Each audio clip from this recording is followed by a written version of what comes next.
Good day, and welcome to Nature's Returns, a webinar series hosted by the Yale Center for Business and the Environment. My name is Katie Pothole, and I'll be your host for today's webinar titled Avoiding Grassland Conversion, an Emerging Strategy for Climate, Community, and Conservation. The Nature's Returns webinar series invites leading practitioners and researchers in the field of conservation finance to talk about the latest opportunities and developments in the growing field of ecosystem service valuation and investment. In today's webinar, we will explore a methodology for climate solutions in grasslands and shrublands. We will also learn more about a project that employed this technique to generate over 76,000 tons of carbon while protecting 28,000 acres of grassland. We will first hear from Margaret Williams. Margaret will present her work with the American Carbon Registry, a leading carbon offset program to develop a carbon accounting protocol for avoided conversion of grasslands and shrublands. We will then hear from Billy Gascoigne. Billy will present his work with Ducks Unlimited Incorporated to implement American Carbon Registry's avoided conversion of grassland and shrubland carbon accounting protocol in North Dakota. After both of our speakers present, we will transition into questions from the audience. Before we begin, we would like to remind our listeners that we welcome any questions you might have and will direct them to our speakers towards the end of the talk. Please type questions directly into the Q&A window throughout the presentation. To open our webinar, I'd like to introduce our first speaker, Margaret Williams. Margaret is Senior Program Officer at American Carbon Registry.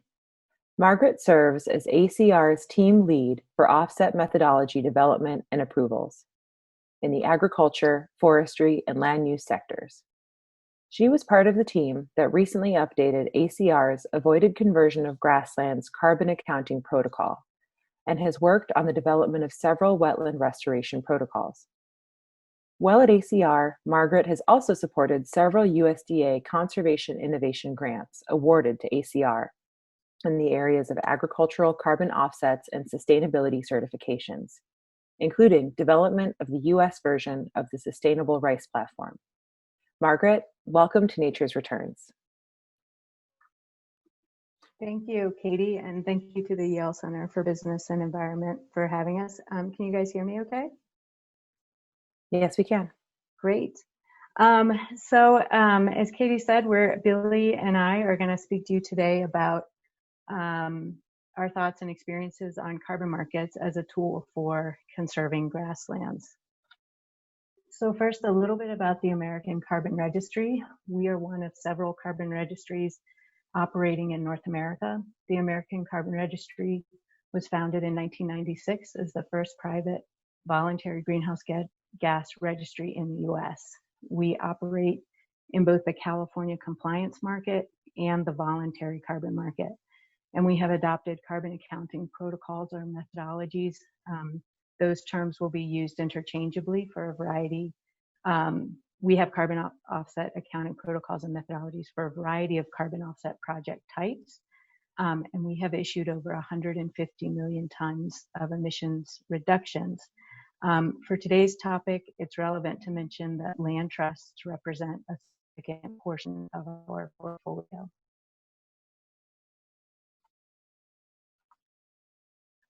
The American Carbon Registry is unique from other registries in North America because we're housed within a larger nonprofit mission-driven organization called WinRock. WinRock works in the US and around the world to empower the disadvantaged, increase economic opportunity, and sustain natural resources. WinRock was founded out of several philanthropic efforts of the Winthrop Rockefeller family that were focused on agriculture. As an organization, WinRock has a strong belief in market mechanisms to sustain natural resources. So WinRock operates the American Carbon Registry to stimulate opportunity for greenhouse gas reductions in new sectors, to create confidence in integrity of actions and results, and then to serve as an incubator for new compliance markets. So carbon registries, actually, let's see, go back one. The market mechanism we're talking about today is carbon offsets. And a carbon offset, just as a refresher, is 1 metric ton of carbon dioxide equivalent in greenhouse gas emissions reductions or removals from an unregulated source. It has to be completely fungible with all other offsets regardless of type. So a forestry offset has to equal an ODS offset, has to equal a refrigerant offset. And carbon offsets are tied to a specific year. More importantly, every carbon offset must be real. It has to be additional. It has to be permanent, quantifiable, verifiable. And in the case of the California market, it's also enforceable. So there's a lot of good activities that can have a positive greenhouse gas benefit, but they may not meet, or they can't easily demonstrate that they meet all of these sort of hallmark criteria of an offset. So there's a difference between an environmental claim that emissions have been reduced and a carbon offset. Offsets are assets that are transacted sometimes for legal compliance obligations, and the integrity of the asset has to be extremely high, and the mechanisms to ensure that integrity have to be extremely robust. So in the word, so carbon offset is kind of just a high bar in terms of in terms of its environmental claims. And when this word offset is used, it really refers to this specific thing and the extensive market infrastructure that supports issuance and transaction of these assets in a credible and transparent system. Registries are part of that system, and ACR is one of several carbon registries that are operating in North America in both the compliance and voluntary markets. So what do registries do? Registries protect the environmental integrity of the offset by providing several functions. One, we develop and approve environmentally rigorous carbon offset accounting standards and methodologies, or the protocols. We also oversee independent verification by accredited entities. Every single carbon offset project is audited or verified, and registries oversee that process. Carbon registries review and register the greenhouse gas emissions reductions projects, including the issuance of the serialized offsets. And registries operate the transparent registry system.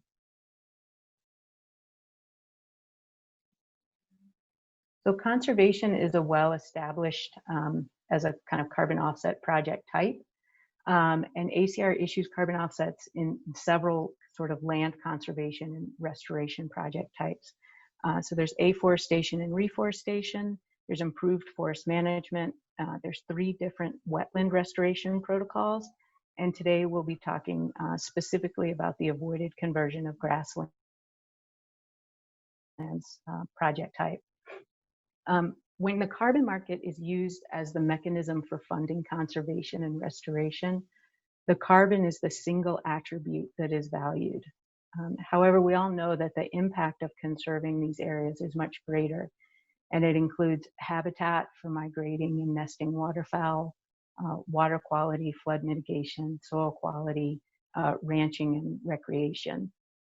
Carbon offset buyers in the voluntary market, they appreciate these other benefits, even if they're not paying for them explicitly. Often they might pay a higher price for the carbon or select offsets from a particular project because of these other attributes of the project. On the flip side, developers of these projects or originators of the offsets, their primary motivation may not necessarily be reducing greenhouse gas emissions, but something else. And they're using carbon as a revenue stream to achieve their goals. Both of those things are fine. It's sort of, the carbon market can be one tool in the toolbox for both buyers and originators. So the avoided conversion of grassland project type, grasslands in the United States are, they're lost to a variety of other uses, but we know that the primary use of converted grasslands in the United States is agriculture. So carbon offset protocols and methodologies, whether for ACR's registry or other registries, they are for this specific type of conversion. So the methodologies are written to quantify the benefits when conversion of agriculture is avoided by putting an easement on the property. So the current use of the land has to be grassland, and then the other use has to be agriculture. The technical premise is that grasslands and shrublands store carbon primarily below ground in roots and soil carbon. The thing to notice in this diagram is just that the soil carbon pool is orders of magnitude higher than the carbon that is stored in these other pools. So by keeping this carbon in place, avoiding tilling it up and losing it, this is a significant greenhouse gas benefit. Avoiding the conversion to cropland, it avoids oxidation and removal of soil carbon when it's disturbed. It also avoids greenhouse gas emissions associated with fertilizer application, and it prevents the removal of carbon in permanent vegetation.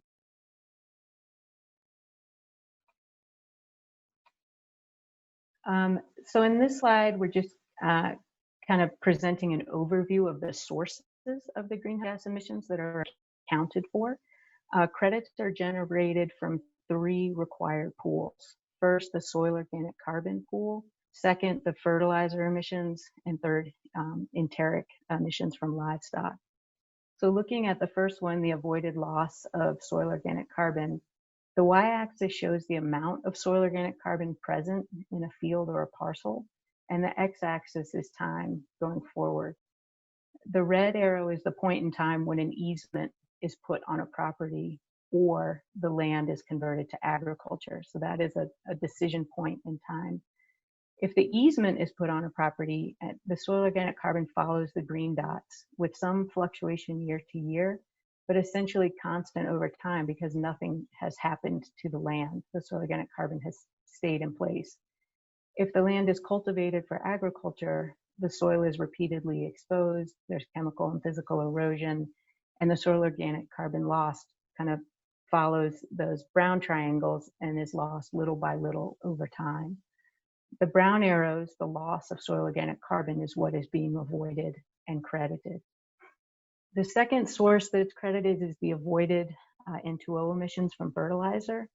In the conservation scenario, which is orange at the bottom, there's no fertilizer use or there's very little. In the counterfactual baseline, where there's agriculture, so the blue line at the top, there would be fertilizer use that's typical of the crop in the region. And so that difference is what is credited. The third pool is our emissions from livestock. Because grazing is allowed in the project scenario, it's a source of income for the landowner to allow grazing on lands that are protected by the easement. Where grazing is occurring, there may be emissions from enteric fermentation of the animals, and that amount is actually deducted.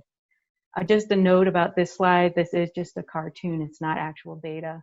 It's just intended to show kind of the direction and the general pattern of emissions reductions over time.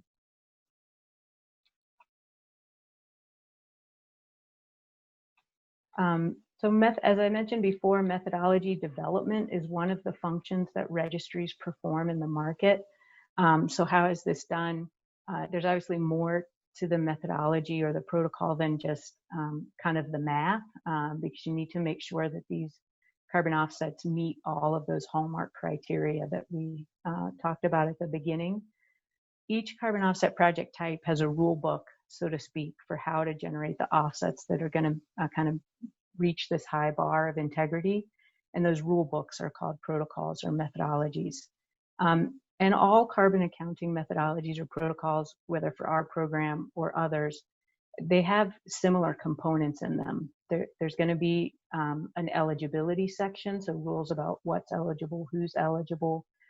Geographic boundaries will be addressed, temporal boundaries, rules about ownership, how additionality is assessed. The quantification will be specified, so what measurements are needed or allowed, what models can be used, and then how uncertainty in those measurements and models is addressed so that you're always sure a conservative estimate of the emissions is being provided. Leakage is also assessed, and that there will be prescriptions for how to do that in the methodology. and usually some directions on ongoing reporting and monitoring. So these documents all sort of look the same, and they're intended to be used kind of like a cookbook or an instruction manual for how you conduct the project. In the case of the avoided conversion of grasslands methodology on ACR's registry, in 2011, USDA NRCS Conservation Innovation Grant was awarded to Ducks Unlimited to draft the first avoided conversion of grasslands methodology. It's often the case that methodology drafting and any supporting studies or pilot projects that are needed are funded via a grant with several parties.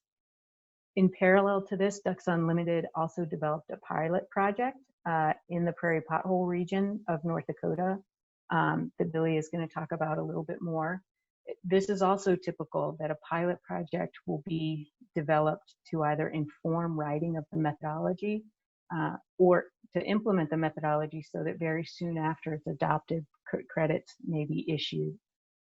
The methodology was presented to the American Carbon Registry. We conducted a public comment and a blind scientific peer review process, which is standard for all methodologies in ACR's program. And the methodology was adopted by ACR in 2013.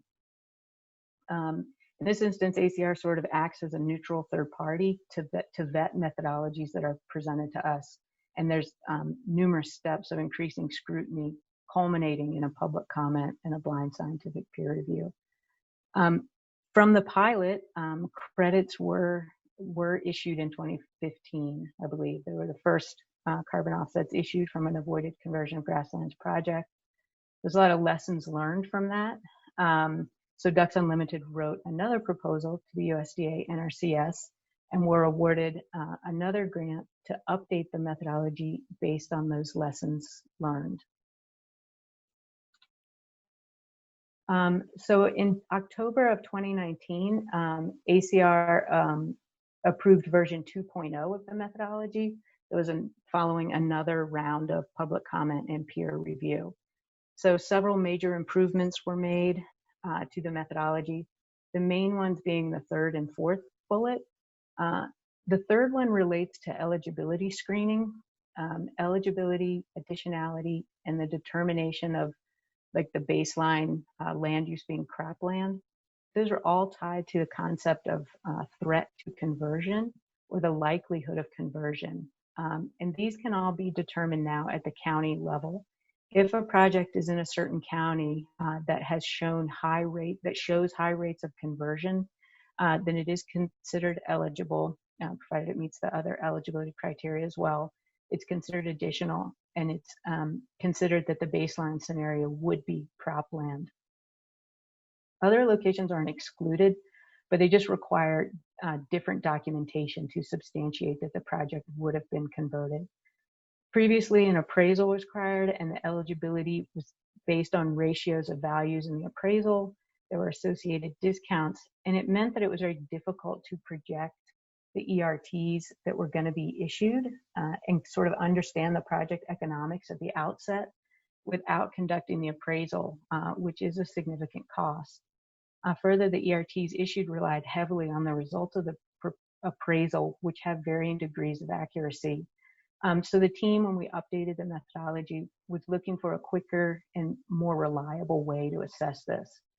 So to do this, we did a geospatial analysis of the United States where we looked at where grasslands were being converted over the last several decades and the rates of that conversion in different time steps. We also looked at other metrics that would be good predictors of conversion, things like rental rates, commodity prices, CRP lands, et cetera. And we found that historical conversion is the best predictor of future conversion within certain time windows, mainly because it reflects all of these other things, as well as larger patterns that are determined by things like the Farm Bill. So this analysis essentially identified where conversion is happening and where it is very likely to happen. The other main improvement was related to on-site verifications. Every carbon offset project is audited by an independent third party or the verifier, and verification always includes an in-person site visit, which can get very costly. In version 2.0 of this methodology, the site visit is left to the discretion of the verifier. It's no longer required. So if the verifier feels they can reach a reasonable level of assurance without it, it doesn't need to be conducted. And that can really reduce the MRV costs. The reason that's possible with this project type is because the baseline scenario is counterfactual, so you're not monitoring it anyway. And the project activity is a steady state. So there's really not much to monitor year on year other than if the project area is still a grassland. The activity is the recording of an easement, which is a legally binding agreement, and that incorporates with it a certain amount of monitoring and administrative oversight. So you can kind of rely on some of that. So if there haven't been any easement violations, the project parcels are still there, which you can see remotely. There's really little that could be gained by coming to the site in person. So if the verifier chooses to not do a site visit, that's another way that can really reduce the costs of these projects. So I will stop there and turn it over to Katie and Billy. Billy was instrumental in writing the methodology, developing the first project, and also updating the methodology. And he can speak about what it's like to actually develop and manage these projects. So Katie, back to you. Thank you so much, Margaret, for your talk. For those of you just joining us, Margaret Williams has just finished presenting her work with the American Carbon Registry. At this time, we'd like to again remind our listeners that we welcome any questions you might have, and we'll direct them to our speakers towards the end of the talk. Please type questions directly into the Q&A window throughout the presentation. Now we'll transition to hear from our next speaker, Billy Gascoigne. Billy will present his work with Ducks Unlimited Incorporated to implement American Carbon Registry's avoided conversion of grassland and shrubland carbon accounting protocol in North Dakota.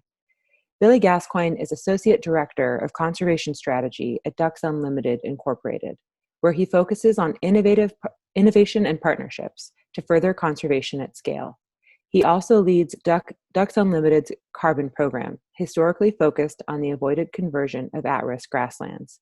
He led the project that resulted in the first ever grassland carbon accounting issued by the American Carbon Registry, helped author multiple grassland protocols, and is a leading voice on land-based carbon offset projects. Billy, welcome to Nature's Returns. Thank you, Katie. And thank you, Margaret, for that foundation. And thank you to everyone that's participating on this webinar today. I'd like to start off with this image here and this question I proposed to you, because I don't think the cross-section between ducks and carbon is all that intuitive, or it can't be to some.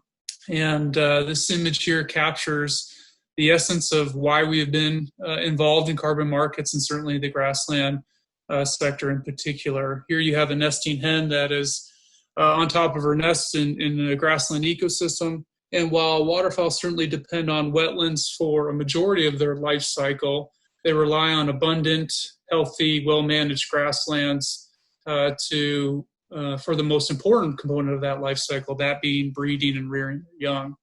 And oftentimes they are seeking grassland or suitable nesting sites within grasslands that are far away from the nearest wetland, upwards of a mile away from the nearest wetland. And so while Ducks Unlimited certainly spends a lot of our time and resources focused on wetland retention and wetland restoration, we spend a significant amount of our time and resources also on the surrounding upland habitats that are formulated with native and historic grasslands.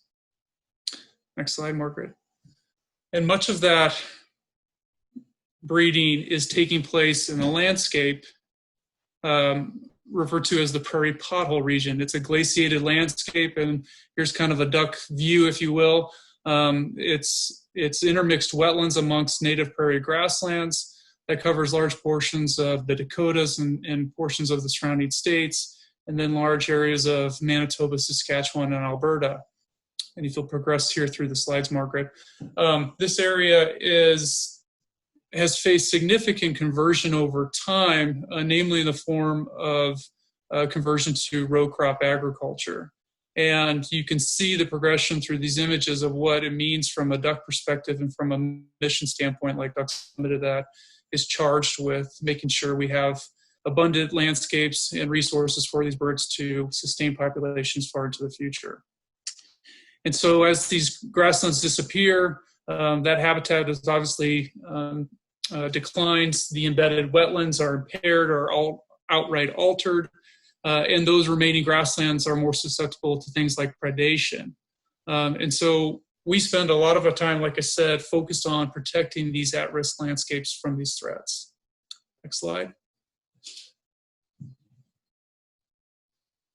And I will mention that the rate of conversion in some of these landscapes in the prairies far exceeds that. Can you go back, Margaret? Far exceeds that of the Amazon rainforest. In the Canadian prairies alone, we've lost over 70% of our prairie grasslands. I'm sorry, Margaret, can you go back to that one slide? And so, do you want to go back further? Yeah, yes, please. This slide here shows you essentially what we're facing from a conservation standpoint. Here are what we call, or I've heard referred to as the tombstones of the prairies. No, one forward. Oh, one forward. Yeah. There you go. And which the folks out here will use mechanical means to pile up these glaciated deposits. They'll come in with either a glyphosate application or burn off that prairie, come in with a plow and prep that soil for typically a row crop planting. And as somebody that comes from agriculture, I can certainly respect what it takes to raise a crop and to grow our food and to be involved in agriculture, certainly in times like we have now. But I firmly believe in the value of diversity within our agricultural production systems. And I know Ducks Unlimited follows that same messaging and value system and believes in obviously the diversity within our more biological systems. Next slide. And so going back to about the mid-2000s, if you recall back then, we started to see some surges in commodity prices and the price discrepancy or the economic discrepancy between grassland production and crop production started to really widen. And that peaked in 2007 and 8 when we started to have $8 bushel corn. And for us, it was an all hands on deck moment when we saw conversion rates start to skyrocket. And this occurred actually during the same time in which some seed technologies came on board, namely in the form of short duration corn that allowed expansion of row crops to come into this northern territory and grow a crop in a shorter growing season. And so a lot of credit is due to my predecessors and the leaders within DU at the time. Like I said, it was an all hands on deck moment, and they were tasked with trying to derive value in grasslands and keeping grasslands right side up any which way they could. And so that included traditional mechanisms that we employ, but also non-traditional. And environmental markets were one of those non-traditional means that we turned to. And carbon offsets at the time and carbon markets were functioning, albeit a lot differently than they are now. But nonetheless, they were present and they intrigued us quite a bit. And we decided to kind of jump in head first and ask ourselves, can we help curb rangeland loss and avoid these carbon releases? And so, starting back in 2005, 2006, you had a bunch of duck biologists starting to look at what happens to below ground soil organic carbon when the prairie is tilled up and removed from the landscape. Next slide. And long story short, we started to engage landowners and engage in carbon contracts where we were able to speak to kind of the ownership of those gas rights and put formal financial agreements in place. We secured contracts with over 74 landowners in central North Dakota where a lot of this conversion was really at its highest peak. We ended up aggregating offsets on 28,000 acres of at-risk prairie and bringing those to market. Since then, that was back in 2014, we were issued those first credits. In 2013, the methodology was published. And so, yeah, recall we entered into those agreements without even a methodology in place. So there was a little bit of there was certainly some risk taking that DU took on, and deserves some applaud for that appetite. But it was a very risky endeavor, and we were kind of, again, faced for unprecedented times, and came to the table, wrote that first protocol, did this pilot project, learned a lot, and then came back in the last couple of years to generate version 2.0. As I mentioned, yeah, we verified over nearly 80,000 tons, and we're gearing up to do another tranche that will produce upwards of probably 100,000 tons. We've executed sales to major Fortune 500 companies in the name of folks like Chevrolet, all the way down to individuals, mostly through brokers that have some sort of online platform where one can go on and offset their own personal, say, travel and the emissions associated with that. So it's really a broad spectrum of who's buying those credits. Next slide. This slide is somewhat dense, but if folks on the webinar here aren't familiar with how to generate a carbon credit, I thought I'd run through it really quickly. The first starting point would probably be to understand the methodology, and while that can be a foreign language, get a handle on the general eligibility conditions of generating a project. And once you think you can meet those eligibility projects, or you have a partnership in place which could, obviously the next step is to go then engage with the private landowner community, figure out if there is appetite on their side to orchestrate contracts that are palatable to everybody involved, and get the framework figured out first and foremost. And then you return back to that protocol, figure out what it takes to quantify that kind of baseline and project scenario, or pre and post, and get that marginal carbon gain. That is independently third-party verified. That validation report and verification report that the independent auditors produce goes to the registry. There's an iterative back and forth process with the registry providing their oversight. And then ultimately, if that's successful, you are issued credits that have their individual serial numbers, and you get essentially a bank account at the registry in which you can transact those offsets. Next slide. The eligibility conditions, as I mentioned, are a starting point. They're very important to understand. Obviously, these protocols, they are not going to meet everybody's situation, but the eligibility conditions are very important for the validity and integrity of these offsets that Margaret laid out in the markets themselves. For grasslands, they must be an established grassland for a minimum of 10 years. There's some models that people will use where they're discounted unless they've been grasslands for more than, say, about 30 years, but a 10-year is a minimum. They can't include organic histosol soils or peatlands, requiring you to pull out any wetland acres. There's a lot of very dynamic greenhouse gas emissions and sequestration going on within those wetland systems, and the protocol is not set up to handle that, so they have to be removed. A long-term conservation agreement is required to meet the permanence obligations that Margaret touched on.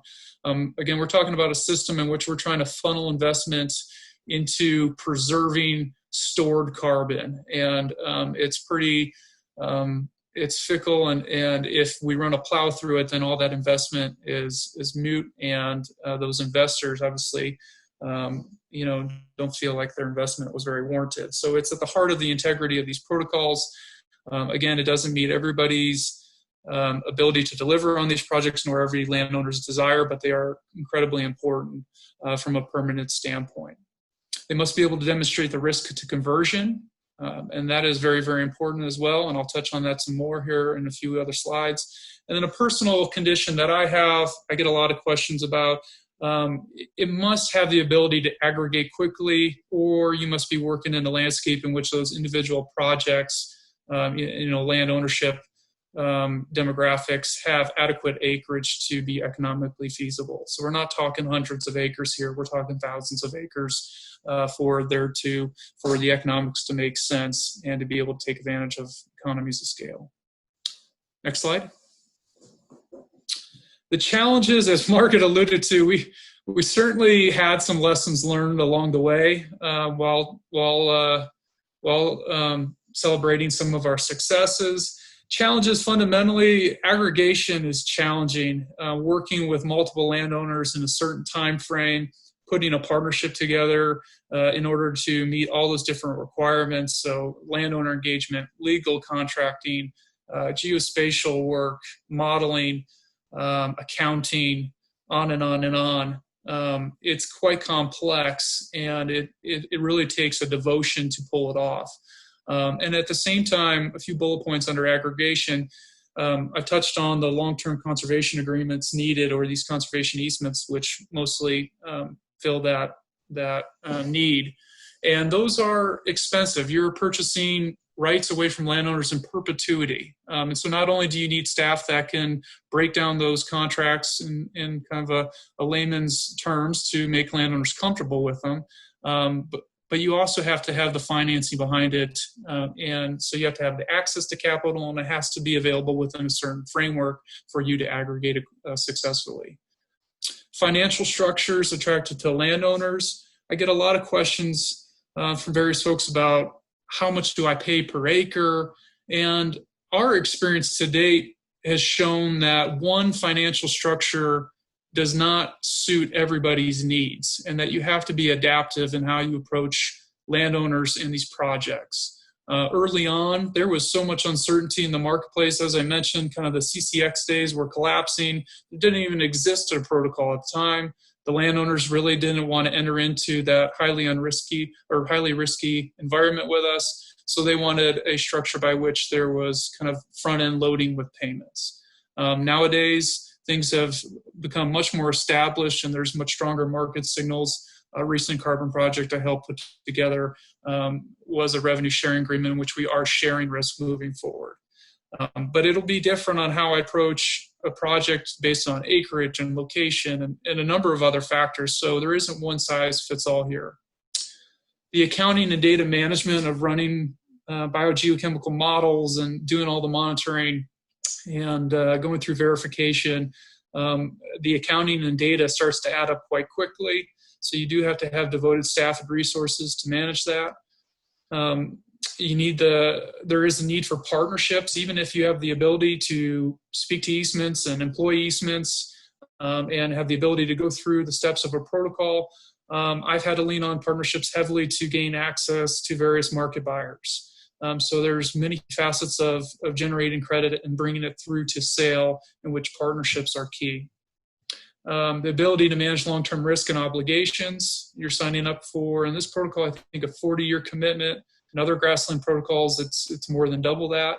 So nonetheless, you're signing up for long-term obligations that must be met. And then there are a number of voluntary market dynamics that we have been exposed to, and I get a lot of questions about this, or I see folks not really understanding this going into project development. I think it's quite important. Buyer access has been a challenge for us at times. We sold a majority, a big chunk of credits in 14, and then there was 3 years in which we couldn't sell a single credit. And there are a lot of intermediaries working with these corporations, vying for their partnerships, and in a role in which they are kind of overseeing which projects have credibility and investment, what have you. And it can get quite complicated, and to get in front of these ultimate buyers and to speak to your projects can be challenging at times. I do think that's improved of late, but nonetheless, it's been an experience of ours. Demand and price volatility, I've touched on that, just kind of how the ups and downs of our ability to sell credits. And I think Ecosystem Marketplace a few years ago put out their annual report that estimated upwards of 40% of all voluntary markets credits generated when unsold. I think it's probably improved, and we're set up to have increased market share here moving forward. But nonetheless, there has been more supply than there has been demand. And then unique buyer nuances that I've personally have come up against, things like avoided conversion versus sequestration. And either buyers have it in their mind that sequestration is more valid and defensible than avoided conversion, or what have you. And so I'll touch on that again here in another slide, but it constantly comes up. Vintages, those are those years that Margaret was talking about associated with each credit that is issued. Everybody wants the latest and greatest. And so I am often having to bring multiple years worth of carbon credits through verification at the same time for cost justification. And if I was to say verify 2017 through 20 all at once, naturally folks are valuing the 2020 credits higher than the 2017 credits for no good reason I can think of. But it's just naturally how people approach these credits, and it must be overcome. And then there's certainly geography nuances. Everybody wants a carbon project in their backyard, and I'm constantly reminding people that this climate change situation that we're trying to address is not a localized problem. It is a global problem, and we need to get beyond backyard projects. Next slide, Margaret.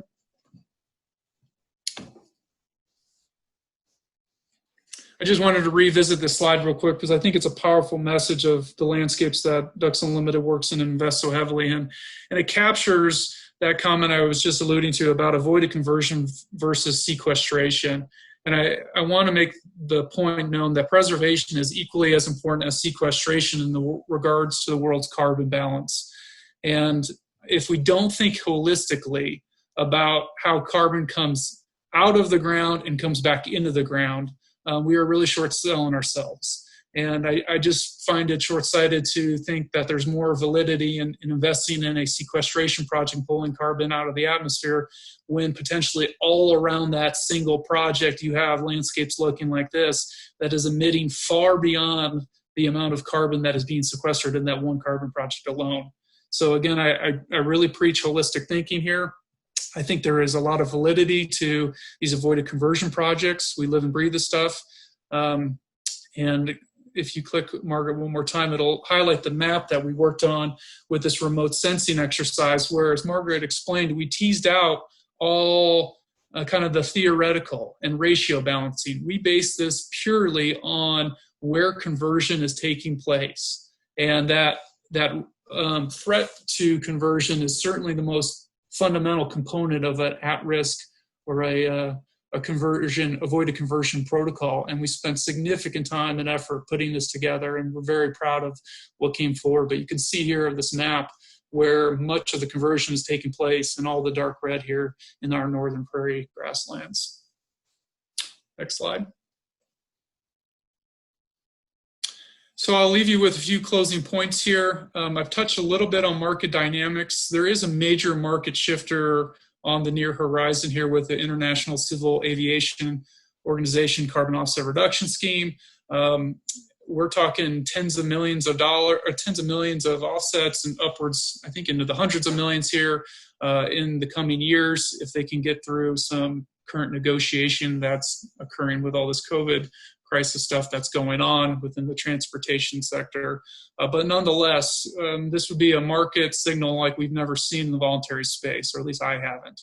And it would give some of those price assurances and demand assurances that folks in the compliance market have seen. And I give a lot of credit to the registries and a lot of the other folks that have been working with ICAO and the CORSIA ruling, championing for these types of land-based projects. And we got some good news here recently, in which these grassland projects, and this protocol in particular, will be eligible under the ICAO and CORSIA framework. I think there's a start date of 2016. So any projects here forward would be able to sell credits into that market, or that sub-market, which is exciting. We talked a lot about this improvements to the ACOG's protocol. As Margaret pointed out, we were able to reduce transaction costs at the same time of increasing the scientific rigor of the protocol, and that is not easy to do. So we're very excited to see the improvements made there. The conversion risk is still real, and financing options for long-term protection is still desired by landowners. We still have, with our landowner network up in this landscape, we have far more demand for long-term protection measures and projects like this than we have funding to achieve it. And then just recently, we were on a phone call, internal phone call, and a director was asked by a supporter, are you guys still seeing conversion threats during this COVID crisis? and he spoke to getting a text message from a field staff literally that day of, I think, 1,000-acre property getting plowed up. And so what I think we have here is desperate times will translate into some desperate measures. And there are still folks out there that think planting more acres is the way to make more money during these economic hurdles, certainly within the farm sector. And I'll leave you with a quote here that I just got sent a couple nights ago from a producer that I did a carbon project with about, and it highlights the need for revenue sources from producers in a time like this, again, when the farm economy is upside down and these producers are struggling from an economic standpoint. I'll read it here for you. The gentleman wrote back, he said, "Billy, I wanted to let you know that this carbon payment is helping us through a hard time this spring. The market for alfalfa, corn, and cattle has basically dried up till we get through this bad spell. Dairies have stopped buying any quality feed and are in subsistence mode. Because of this carbon check, we will be able to retain replacement heifers that up till this were not going to be able to be kept and were scheduled to be sold, assumingly at a loss." So I think that quote is powerful. Again, I was getting ready to let him know that I was putting his carbon payment in the mail. And this highlights to me that these markets and these projects were doing exactly what we and the greater partnership, the registries included, and NRCS, who invested early on in this development, were trying to achieve. And that is to have carbon finance actually influence landowner decision-making, and incentivize private lands conservation. So I'll leave you with that, and I'll kick it back to Katie and Emmy for any further questions. Thank you once again. Thank you so much for your talk, Billy. We will now shift to a few questions from our audience for Margaret Williams with American Carbon Registry and Billy Gascoigne with Ducks Unlimited Incorporated. Also joining us will be Lauren Nichols, Technical Manager for American Carbon Registry. So we'll kick it off with a question from Casey. He asks, how do avoided conversion soil carbon credits compare to avoided conversion forestry carbon credits in terms of permanence and additionality? To take just one example, what is ACR's required easement length for AC soil carbon projects? Curious about other differences too. Sure, I can answer that, and I will let Lauren add any thoughts. All ACR credits, whether they're forestry, they're grassland projects, wetland projects, landfill projects, every credit issued has to meet a threshold of being permanent, additional, free of leakage. So no credit is better than another in terms of its permanence nor its additionality. Like, they are all equally permanent and additional. In this particular project type, people are entering into an easement. ACR doesn't have a requirement on the easement. Most of these easements are perpetual easements. What ACR does have is a minimum project term, and then we have a monitoring requirement after that is over. And so the minimum project term for this project, I believe, is 40 years, and then there's a 40-year monitoring requirement. Lauren, did you have anything to add? I guess the only other thing to add would be, that the easement would need to meet the length of the minimum project term. As far as any other differences, ACR itself does not currently have an avoided conversion of forestry for the voluntary market methodology. There are some out there, and there is, of course, an option to develop that type of project with the California regulatory, cap and trade program. Those minimum project terms are longer, 100 years.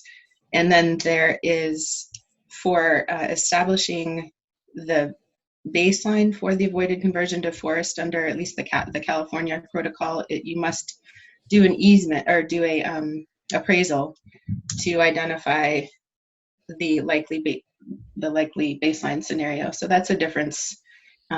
Margaret talked about and Billy talked about the system and the analysis that this methodology has done to streamline the identification of the risk of conversion.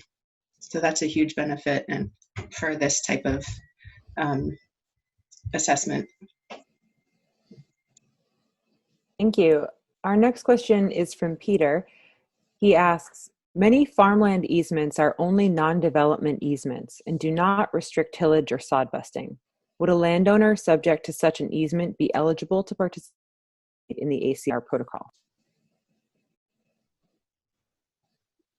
I can answer that. One of the eligibility criteria specifically states that the easement has to have a sod buster clause in it. So in this instance, no, they wouldn't. Yeah, the easement has to specifically have that in there. No, Margaret, I think Peter's asking if there are many agricultural easements that don't have those types of stipulations, which one would be able to till and cultivate if kept in ag production. It's simply just a non-development clause. And so there's some questions that I've been asked this too, and I was going to look into it here recently. If one was to be willing to adopt an additional sodbuster clause on top of that existing easement, would that meet the ACR's eligibility criteria?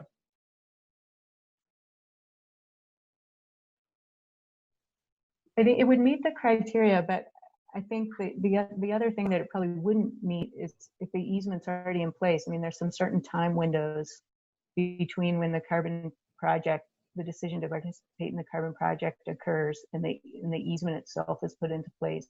But I guess if the additional sodbuster clause is added, then it would be like the time of the amendment to the easement, correct? Yeah, that would probably be eligible. This is Billy here.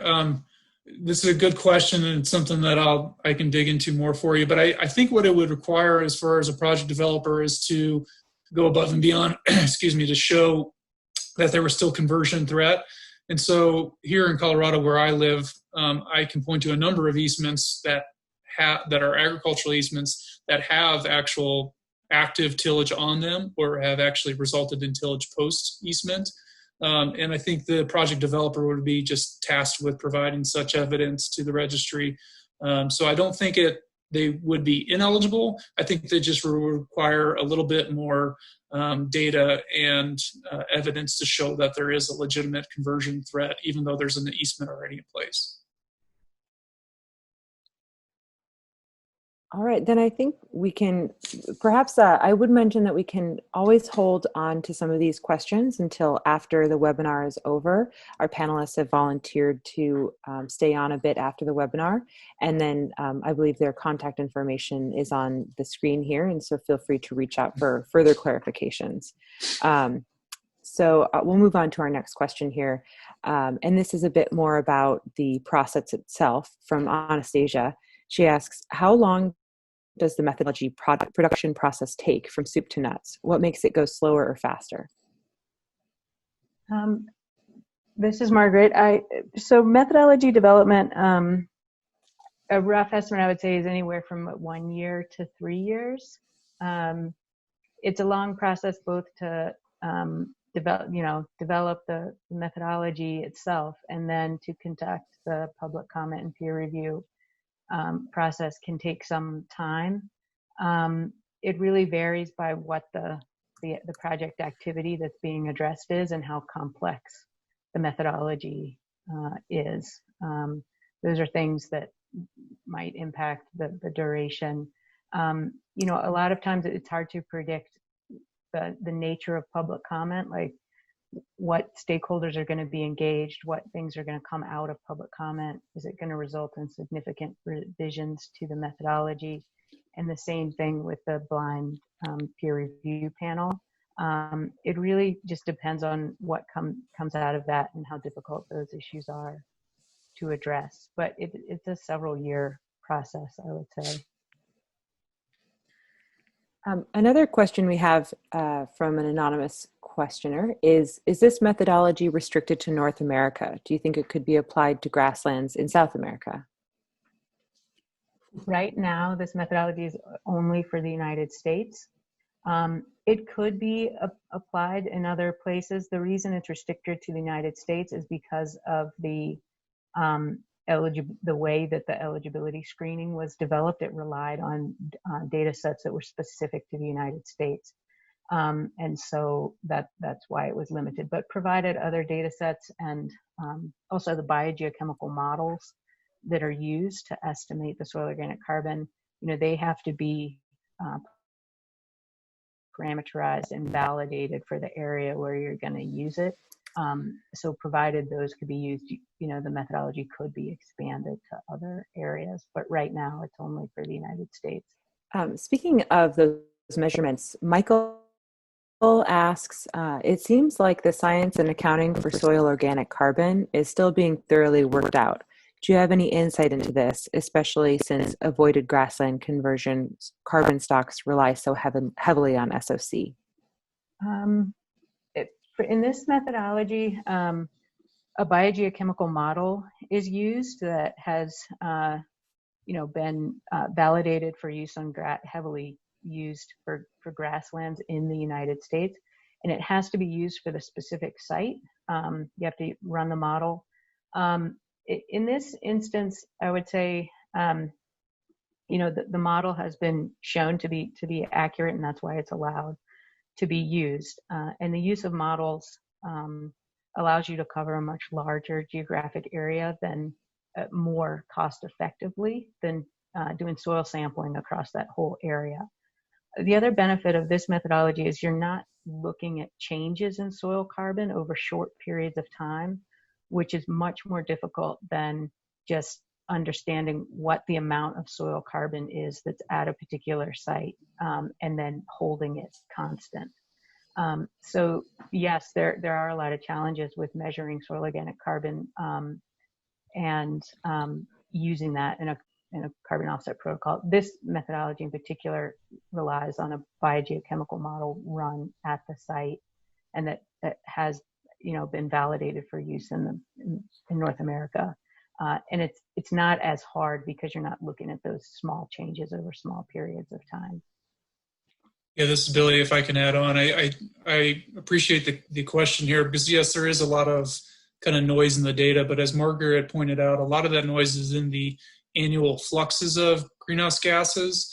And when you're running models that are parameterized on kind of pre and post equilibriums, and you have kind of scientific means in which you can tease out that annual variability, you have much more confidence in those outcomes. And so we've been able to gain confidence in those models and the estimates through different measures that speak to kind of those equilibriums and that emission trend line that Margaret showed in one of her previous slides. Thank you. Now we'll turn to a couple of questions about compatible uses. The first question is from Jesse. If grassland is converted to a renewable energy development project and most of the ground plants stay intact, will this space be granted carbon offsets? This is Margaret or Billy, do you want to go ahead? Well, this is a great question. And I'm sure you're going to touch on this, Margaret, but she pointed out in one of her slides too that carbon projects, while carbon is the kind of main variable that we're trying to achieve, there are other kind of community environmental impacts that have to also be considered. And so yes, it is a renewable energy that has some environmental benefits, but you'd have to be cognizant of, say, species of concern and other components of the overall ecosystem that could be negatively impacted from such development. So we haven't tackled that. It's certainly not incorporated in this version of the protocol, but as somebody, obviously as a Ducks Unlimited employee, I would have to make sure that, or I would contend that, so long as nesting habitat and surrounding wetlands aren't negatively impeded as part of a grassland carbon project, that be a criteria moving forward. And I'd like to note that it's 1 o'clock, and so I will thank our guests and we'll wrap up. But if anybody would like to stay on and ask a few more questions with our experts from American Carbon Registry and Ducks Unlimited, you are welcome to do that. So thank you so much, Margaret and Billy and Lauren. Before we wrap up, I just wanted to see if you had any final comments that you'd like to share with our guests. This is Billy. I do not. I just a lot of appreciation from my end and from Ducks Unlimited's end. So thank you all. Same here for ACR. Thanks, everyone. Well, that concludes our webinar on avoided conversion of grasslands and shrubland carbon accounting protocols. Margaret and Billy, thank you so much for joining us today. To view a recording of this webinar, you can visit the Events tab on the Yale Center for Business and the Environment's website, or access the recording through the Yale iTunes University podcast. So thank you so much for joining us. We'll stick around for a few more questions here if anybody would like to. But until next time, I'm Katie Pothole for the Yale Center for Business and the Environment. Now it seems we're losing a few participants, but I'll move on to our next question. Again, that was about things that are compatible with this approach. So a questioner asks, grasslands are under threat of woody shrub encroachment. Would a project to partner with a private landowner to reduce encroachment qualify, or is it strictly conversion to cropland? It is strictly conversion to cropland. It's not to say that these other threats aren't out there. It's just that that specific type of conversion is what is currently addressed in the methodology. Mm-hmm. And Robert, so we're getting into a few questions about the particulars of the results of the protocol. Is the use of remote sensing technology permissible in order to quantify carbon stocks? And this is from Robert. Not to quantify the carbon stocks. As I mentioned before, you have to use, we don't have to, but probably the preferred method is to use a biogeochemical model. The methodology does lay out several other approaches, like if measurements are available at the site, etc. But remote sensing is not permissible to quantify the carbon stocks, but you could use it to identify a reversal. Okay. And Michelle asks, can you speak more on the compliance component of the projects that ACR and DU have been involved in and the entities responsible for monitoring and enforcement?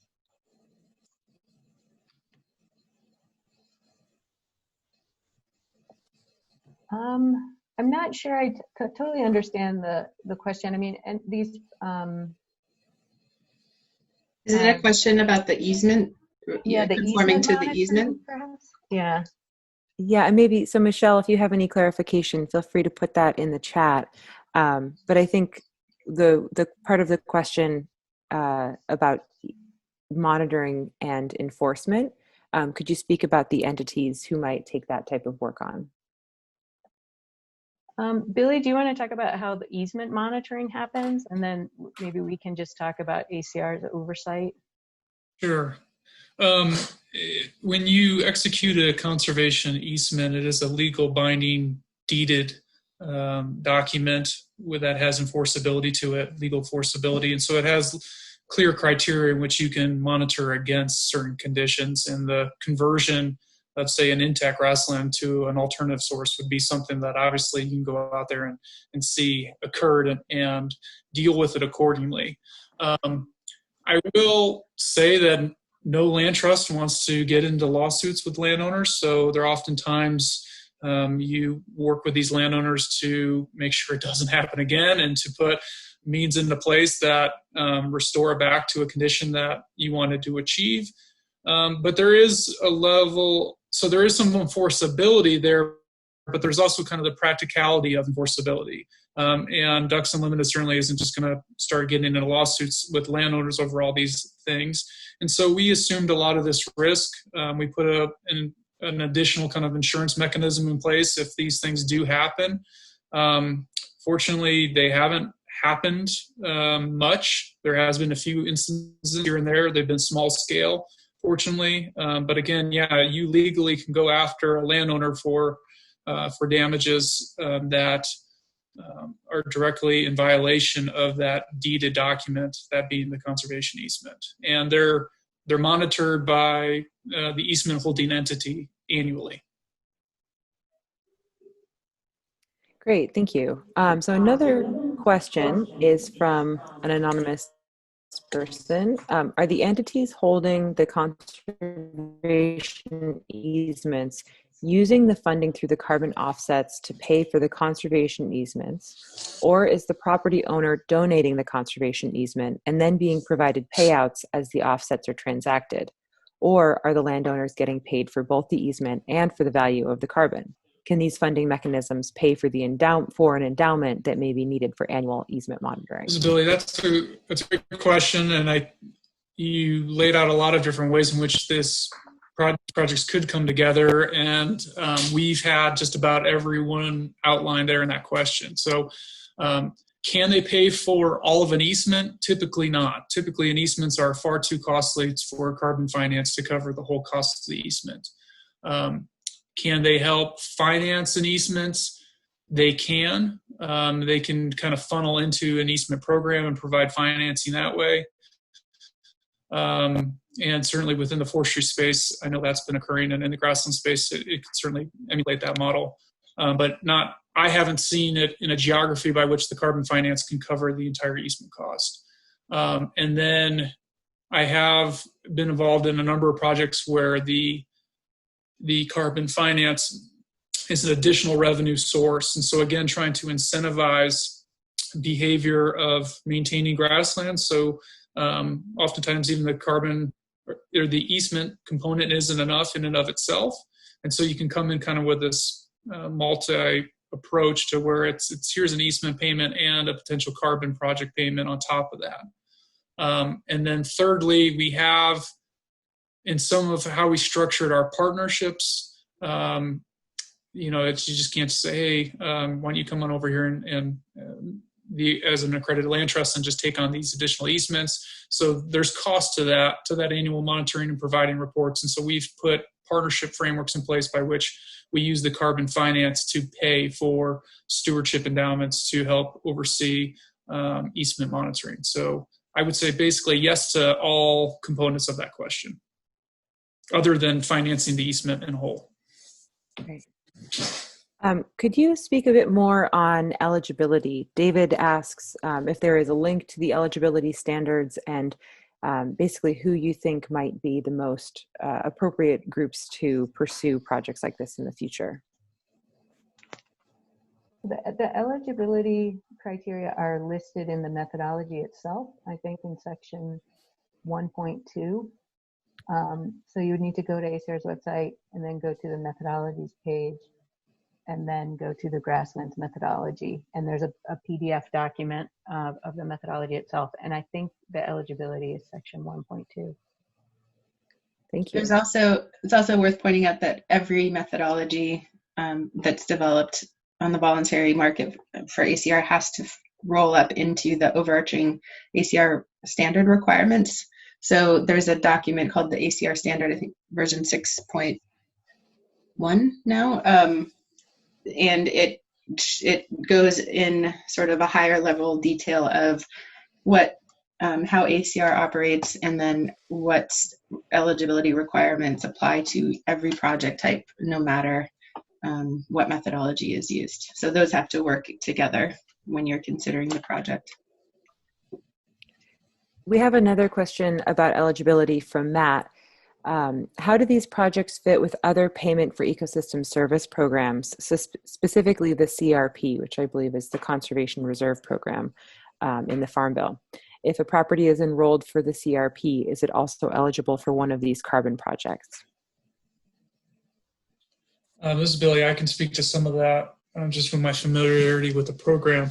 Well, CRP does not meet, a CRP agreement does not meet the permanence conditions of a conservation agreement, which has to be, I think, upwards beyond 40 years, certainly, but it might even be more than that, where CRP contracts are on a 10 to 15 year basis. So it wouldn't be eligible based on that alone. And then I believe if a landowner cannot get paid a conservation easement and a CRP payment at the same time, I think you forego that FSA program. So technically, I don't think it could work out. Could CRP acres transition into a grassland project? Yes, given that they would be established for more than 10 years. And I know a number of regions across this country, they're hitting their CRP caps and there's just not enough money to re-enroll. So you couldn't do it while in the program, but I think it could be effective to target expiring CRP acres into a grassland project once they come out of that contract. Along those lines, another question asker was wondering if there's a minimum area required. Billy spoke to requiring hundreds of acres, and do you have any other ballpark figures that you could share? Well, so I spoke to that basically on just an economies of scale basis, that the amount of carbon sequestration on a few hundred acres, when you're dealing in credits that are transacted on a per year, per acre basis, just won't provide enough carbon revenue in the current market conditions to provide meaningful revenue back to the landowner and to cover all your costs in developing that project. So you'll have to kind of figure out what what a business plan looks like based on the returns. But I was just kind of noting there, my personal experience has identified that a few hundred acres won't kind of work for a project, and that you have to get into a couple thousand acres to make it actually make financial sense. There's certainly nothing within the registry that says you must have X amount of acres for it to be eligible. I was just noting that purely from a project developer standpoint and a kind of a cost return standpoint.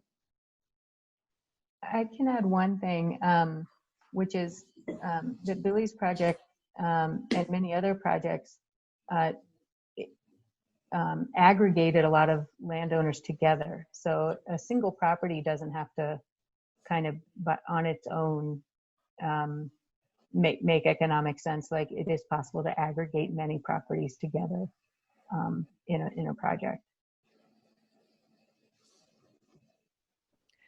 So our next question is for Nancy, who writes us from the northern desert grasslands in Mexico.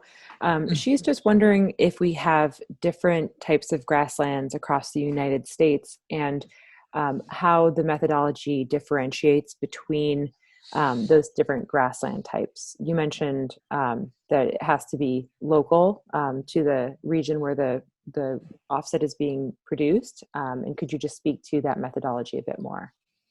There are different types of grasslands. What the model does is you have to use a biogeochemical model or like on-site soil sampling at the property that's the project area.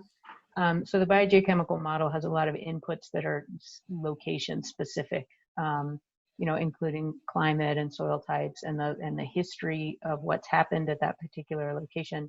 So that's why you run the biogeochemical model specifically at that site, and that will incorporate all of that local variability. All right, our next question is from Nina. Could you expand on the challenge of removing wetlands from prospective acreage for avoided grassland conversion? What are the downsides of removing wetlands that may have other conservation and carbon-related benefits? And are there any moves to integrate them into your methodology? That's a great question, and yes, it's been at the forefront of my mind for a long time, and we actually, with the help of the NRCS and the CIG grant, looked into some of that over the last few years. Where I work a lot in the northern Prairie here, we're talking about seasonal and temperate wetlands that will have water in them for a number of years and then be completely dry for many thereafter. And so they're highly dynamic systems. And we uncovered that the data to date just really isn't robust enough to populate a model. I talked to a number of soil scientists and biogeochemical modelers about their just general opinions, and they think that there is significant carbon sequestration occurring within these wetland systems. However, there is the methane component, and methane obviously has a much larger global warming impact factor than CO2. And there's a huge debate on how you bring in methane and you bring it into kind of these carbon offsets that are transacted on an annual basis when they have a much shorter lifespan in the atmosphere. And so there's a lot going on there. We've spent a lot of time over the years seeing if it could work. long story short is no, we're not there yet. And technically on how to do it, yeah, you go in and you have to use basically wetland maps and inventories and remote imagery, and basically draw average polygons and pull those acres out of your project. So it is a frustration point, and we spent some time trying to figure it out, but they're highly dynamic and the data is just not there to support it. Thanks for that response. So our next question is from Norm. Please outline the type and value of payments to the landowner.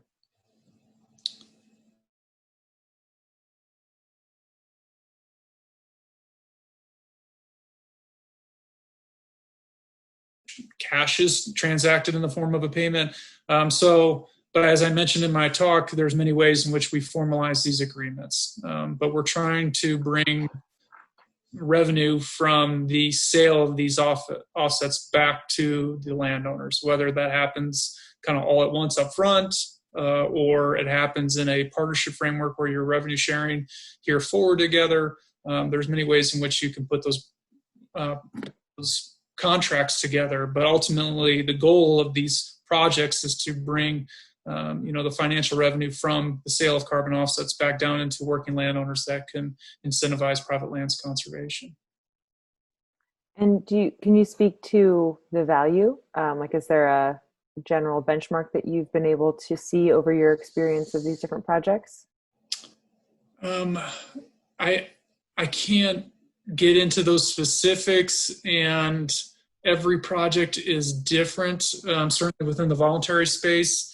One project in one location, I might be able to get 40% higher price point on carbon offsets than the other one, certainly just based solely on geography. So like I mentioned, it's a case-by-case basis, but I think we all share the mutual goal to make it meaningful. If we aren't making meaningful impacts to landowners, then we're really not trying, setting out to achieve, or we're not really achieving what we're setting out to. That's helpful. Thanks for that clarification. Yep. So Casey asks, and I think this is more about the way that carbon is accounted for. In a converted piece of land, how or why is carbon lost at soil depths below the depth of tillage? I will do my best with this one. I am not a soil carbon expert. However, I guess tillage depths probably vary depending on the tillage method. The way that the soil organic carbon is estimated is, as I said, with a biogeochemical model that's run for that site.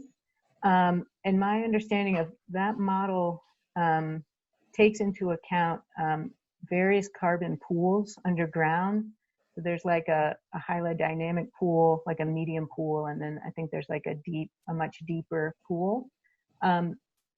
And there is movement. The model does account for some movement between those pools, based on science, peer-reviewed literature, and experiments and things, because the model is a reflection of like the best available science.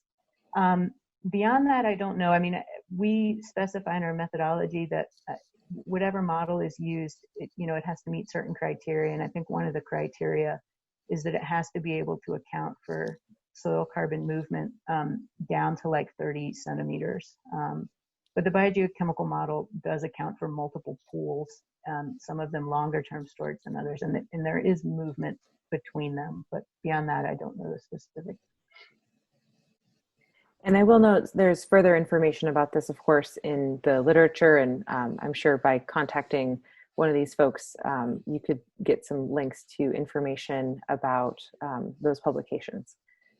So we've got, I think, just another 2 questions here. Melissa asks, is the conversion methodology based on the differences between the 2012 and 2017 farm census or other data sources? It's other data sources. It's the National Land Cover Database and some other remotely sensed data sets that the USDA maintains, and they are a much higher time resolution than the farm census. It is USDA data, but it's not the farm census. And then our final question is just about our environmental services. It's from an anonymous question asker. And I wanted, it's a little unclear to me, but I want to understand a bit more about whether or not you can stack other, I think the question is about whether you can stack other environmental benefits on top of these same properties. So perhaps wetland agreements for the areas that haven't been already transacted under the existing protocol. I can start, and Lauren may be able to add more. There's nothing in this methodology that precludes that. ACR's overarching standard, as Lauren mentioned, is kind of the rules for our whole program. So every project has to adhere to those rules. There are some specifications in there for like how credits can be stacked when they are, or how other payment programs can be added on. So it's not impossible, especially when the assets are completely separate from each other.